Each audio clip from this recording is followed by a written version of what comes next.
Peace. Welcome.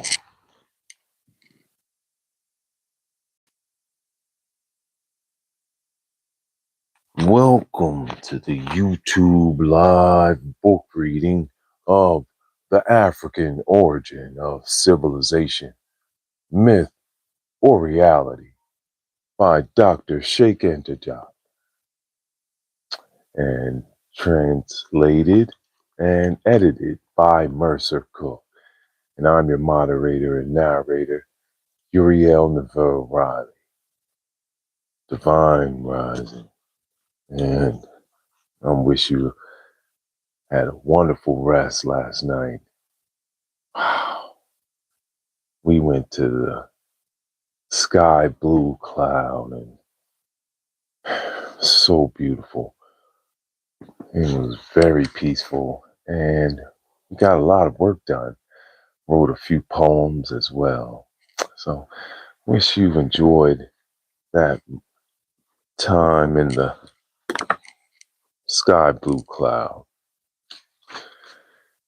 We started a new chapter in the last reading. And so we're going into a little more depth with this next reading. We pick up at page 208 at the top.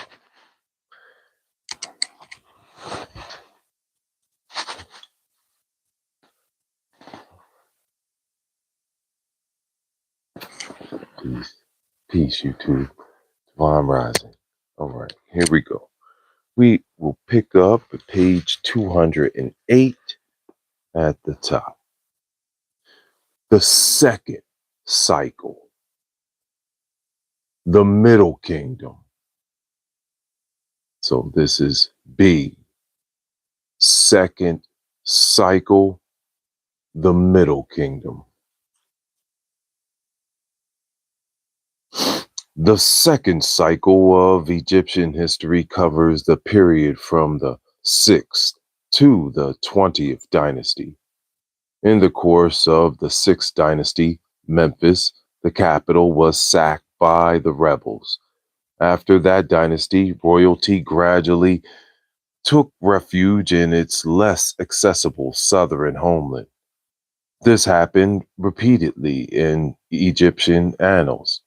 Whatever the nation was threatened by an invasion of whites from the Asia or Europe via the Mediterranean, whenever such incursions disrupted national life, the political power migrated to the south toward its ancestral habitat.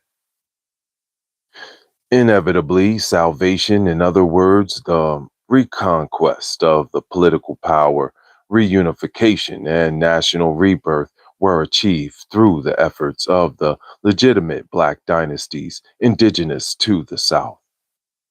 In the Delta were concentrated all the branded white slaves, the fruits of the victories of the Menor Ptah and Ramses II over the Indo-European hordes. Their freed descendants from the time of Psammetichus on were to seal Egypt's doom, as we shall see. 7-7 portal is now open, and so wish you and enjoying some of that as well. So we come on here to bring the peaceful part of YouTube, reading books and learning from masters. I'm master fitness trainer Uriel Riley. All right, we're at page 208. The city of Heracleopolis in Middle Egypt temporarily played the role of capital during the 9th and 10th dynasties.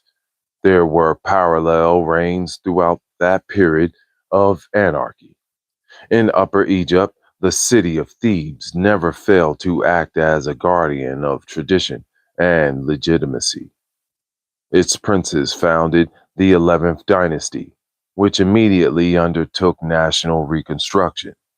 However, it required no less than 2 centuries of struggle and effort to reunify Egypt in 2065 BCE. This was the second reunification for which southern kings were responsible. The 11th dynasty revived the administrative centralizations of the third dynasty, with all of its corollary effects. To weaken the great lords, the throne depended on the little people, the merchants. According to Perrian, administrative centralization brought about absolute abolition of the inalienability of landed property, which might be shared by the various descendants of the owner. This disrupted family solidarity a second time. I'll read that again. This is very key. Thank you for the likes and subs. Much love. Bottom of page 208. I'm going to read this again. This disrupted family solidarity a second time. The 12th dynasty fully established the triumph of administrative centralization. Top of page 209. Peace. Oh, thank gratitude. And divine days and nights. Welcome to this peaceful part of YouTube where we read books. Suddenly, Egypt was invaded by new Asiatic hordes, the Hyksos, from 1730 to 1580 BCE.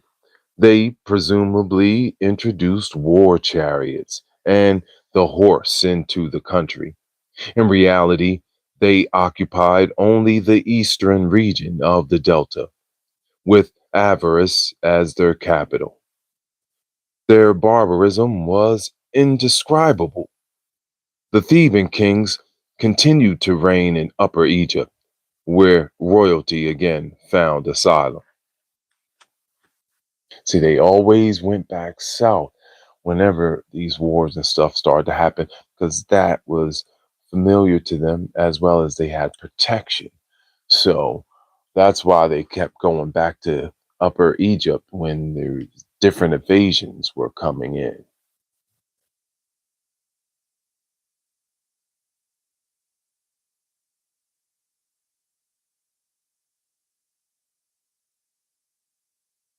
During the reign of the Hyksos ruler, Apophis, hostilities erupted between the Semitic Aryan invaders and the Black Dynasty of Upper Egypt, which represented the Egyptian people's determination to liberate the nation.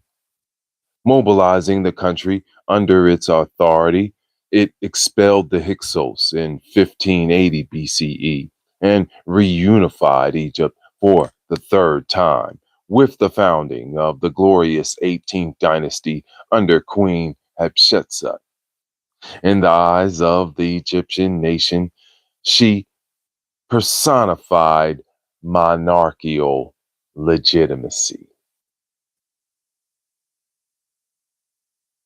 Queen Hatshepsut, powerful. She had to reunify for a third time. Thank you so much, Divine Days and Nights. Welcome to the peaceful part of YouTube where we read books and learn from masters. We are now in the 10th chapter and we're at page 209 in the middle. All right. It's where we are right now. And this is the new chapter and just this is chapter 10 for those reading along, and in the playlist I will put a brief vocabulary in the description when it's finished uploading. So divine days and nights, thank you so much for being here. This is chapter 10, political and social evolution of ancient Egypt.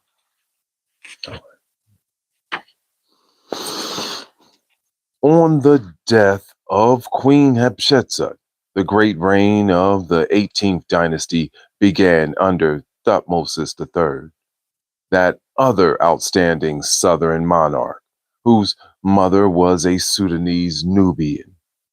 He overpowered all the states of Western Asia and the islands of the Eastern Mediterranean, reducing them to the status of vassals compelled to pay annual tribute. This was the case with the Mycenae, an Indo European state on the upper Euphrates, Babylonia, Sicily, uh, Cilicia, the Hittite state, Cyprus, Crete, etc. Syria and Palestine were simply integrated into the Egyptian kingdom.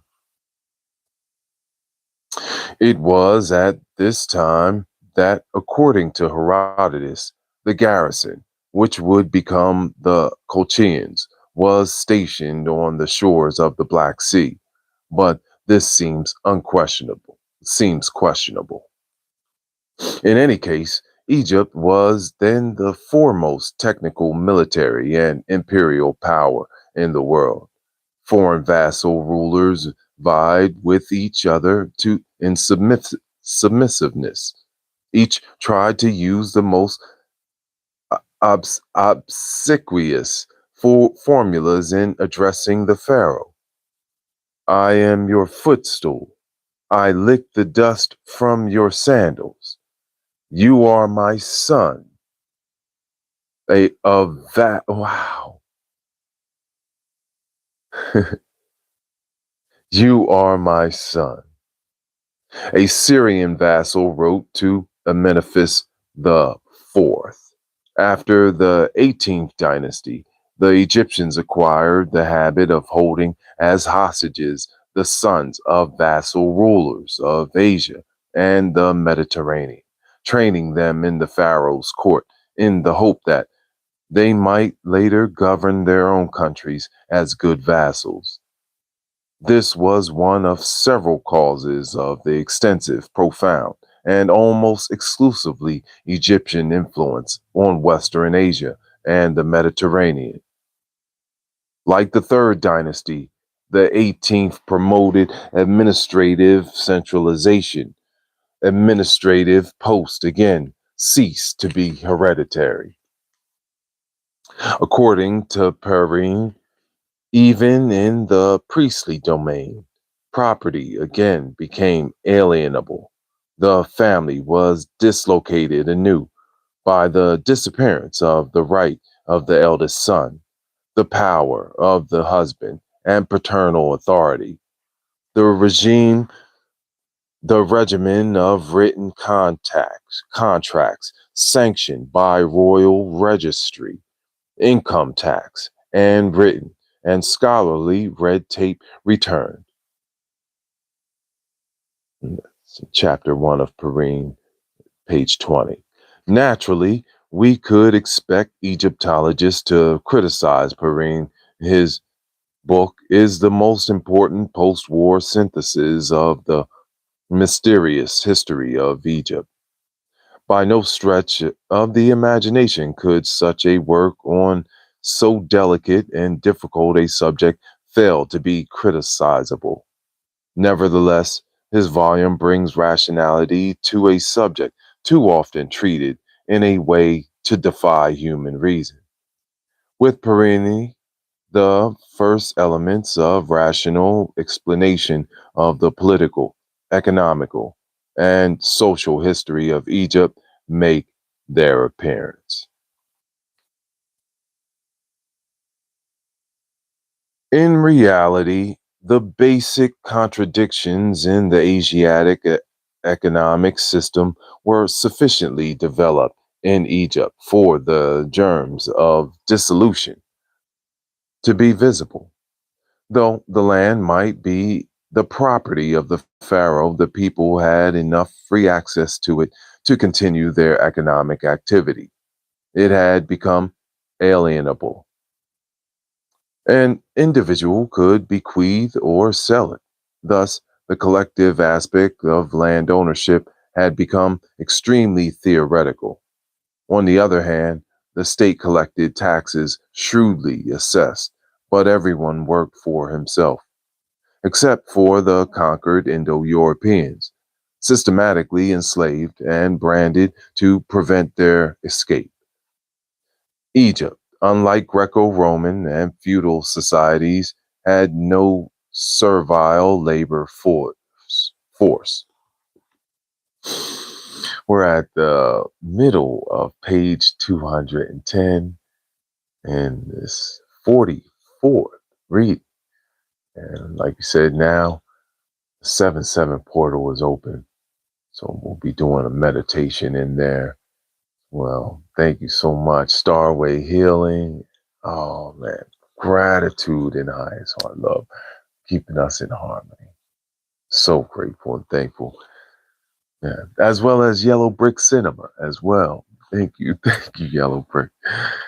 Don't definitely don't want to leave you out. It's just so integral and helping keep the people in this harmonic resonance. So divine days and nights.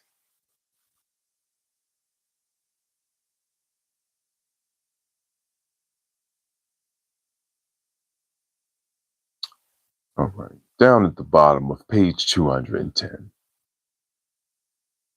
The labor force was therefore free and contractual in urban or rural communities, comparable in that respect to workers in capitalist regimes today. In this second form, capitalism could appear, and as a matter of fact, there was a marginal capitalism with the appearances of business class who rented land in the countryside and hired hands to cultivate it. Like the farmers of capitalist Europe, they their sole aim was to amass huge profits.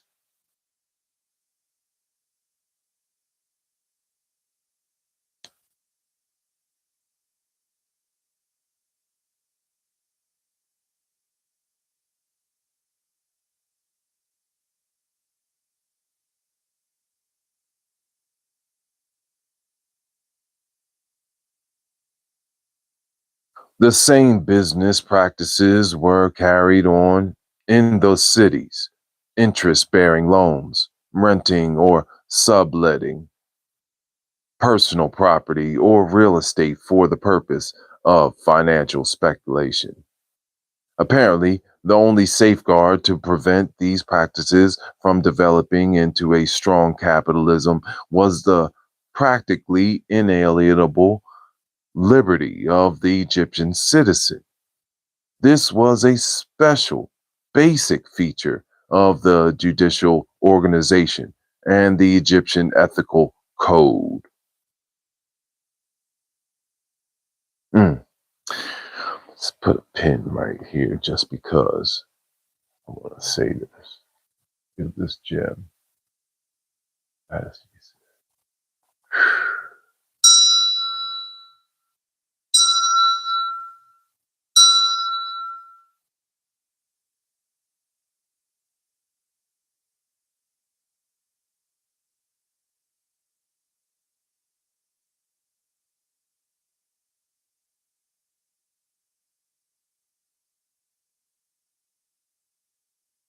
I want you to know there is no correlation between righteousness and wealth and money.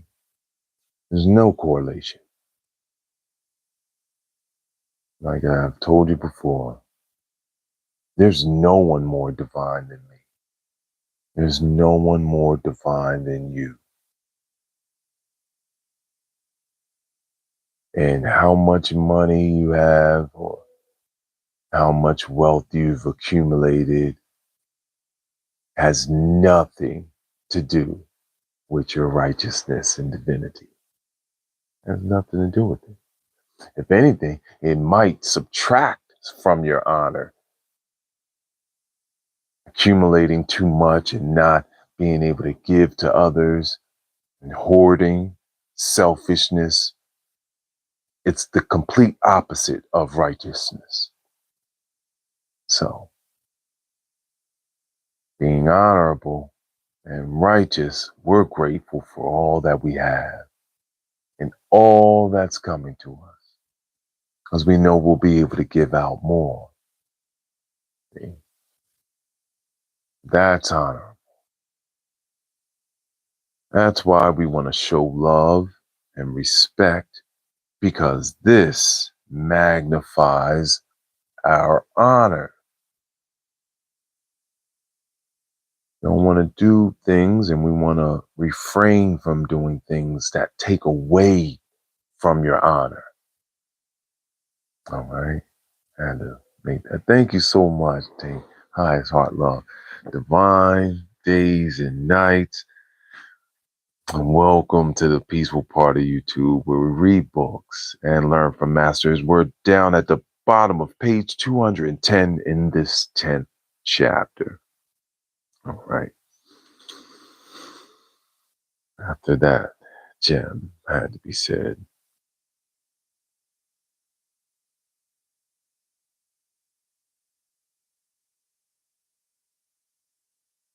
In Greco-Latin antiquity, capitalist production depended on a slave market, 99.99% of which consisted exclusively of white slaves from the north and northwest of Europe.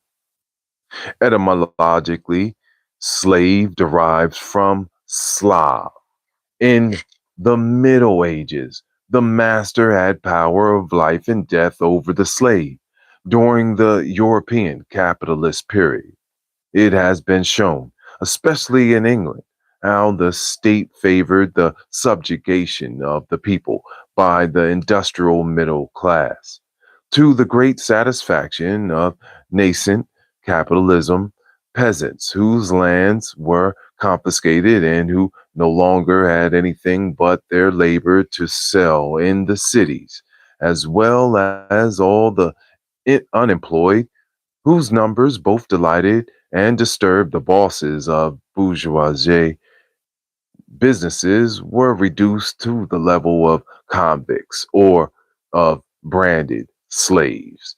The imperialist state somehow took it upon itself to find a cheap, servile, docile labor force for the budding industry of the economically dominant middle class. We'll pause here. Thank you so much for the likes and subs. Thank you for reading with us. This Peaceful Part of YouTube, where we just opened up the 7-7 portal with a new book reading. Let's have a wonderful, wonderful day, making sure that we shine our light out in the world, doing our best, giving our best, right? Whatever it is that we do. Thank you so much for being here, reading with us. Right.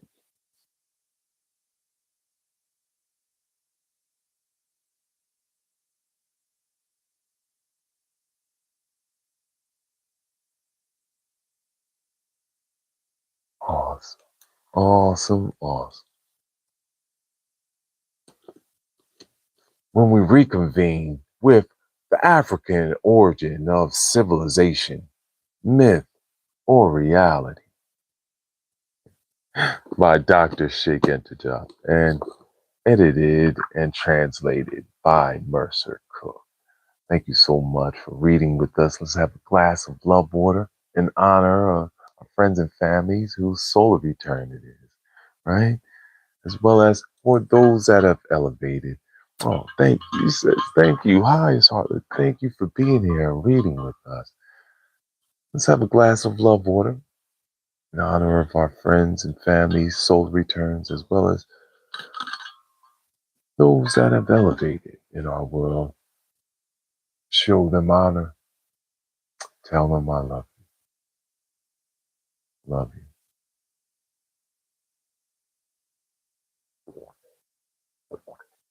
Mm. I love you. I love you. I love you. It's how we capture love in a jar. We are shaking it up on YouTube, reading books, right? Yeah, that's what we have to do. You know, continue to stay on the path. Don't get pulled off of the path. And we do our best at this because there's always going to be certain things that pull us back around. But that's why I always am talking about rebalancing, cleaning up. These are parts that literally ground us back to where we are now. That's what meditation is for. Grounds us back into the now, right? To the knowing. That's why you have now with the K, with the N-O-W, and then know with the K-N-O-W. What you know is in the now. That's what meditation brings us to, this understanding. It says, because from meditation, we can go any direction. We can go into the future. We can go into our past, you know, and says, how do we feel about that future or past in the now? Wish the best for you, divine days and nights.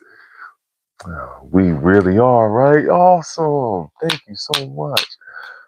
Oh, great, great. Thank you for reading with us. And I will put a brief vocabulary in the description when it's finished uploading.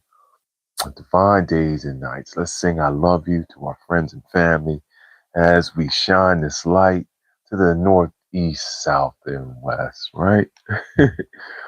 All right. Let's take a breath.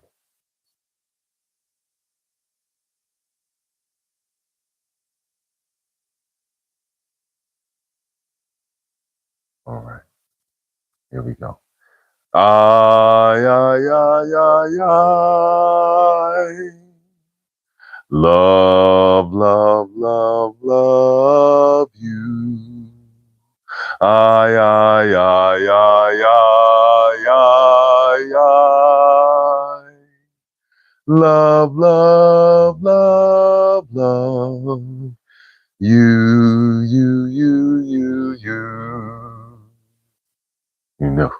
You know it. Because I love myself. Let's go out there and shine our light. Doing it. Thank you so much for reading with us. I will see you soon. Tonight, we are going to the light green cloud for restoration. We're also going to be cooking some very healthy meals using some pistachios, one of my favorite, right? And we're going to be cooking some plantains as well. Yeah, tostones. Much love. Thank you so much. Oh, it said my cat loves you. Oh, animals do, right? We shine the light. This is all for the people. Thank you so much for being here. We give it to you free, no commercials as well. So this is kind of like if you will, I've been told, a 24-hour channel because you can always come on here and read books, and there always is being new readings uploaded. So be nice and peaceful. Tell your cat I love them too. Thank you for singing with us. I will see you soon. Peace, peace.